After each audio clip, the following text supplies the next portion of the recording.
好来，乡亲啊，继续来看彰化这个姓廉的男子真粗残，苦毒着6岁情人囝，讲甲囡仔安尼斩甲囡仔怎带出去，至少有7届，已经去互受阿禁见。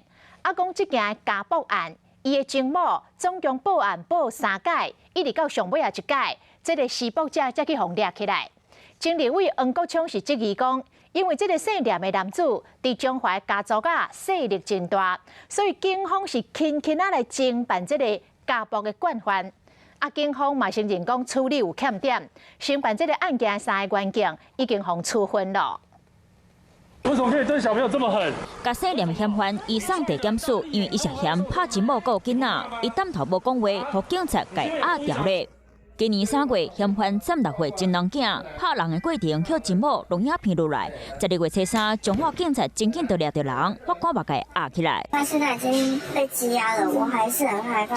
母囝2人互拍甲真凄惨，王太太报案3摆，分别伫咧今年7月2岁、7月29和12月初3，第一摆报案，警察来到现场先打电话予地方人士阿青来瞧，因为阿青伫咧现场，王太太根本唔敢开门。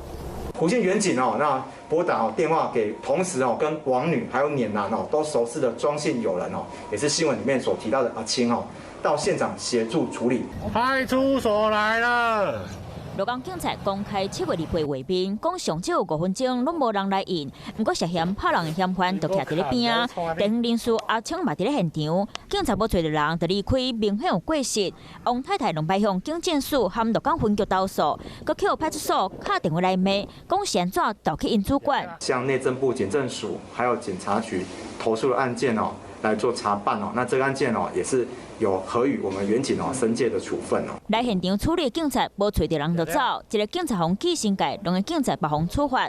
另外姓廉的嫌犯嘛互调查到过去有拍死猫的记录10几只有啊，有的还活着，有的死了。拿指甲剪，把猫咪的牙齿一颗一颗剪下来。有网友伫咧社团讲，姓廉的查甫人收养猫仔了后就消失，佮敢若甲猫仔扔伫甲死。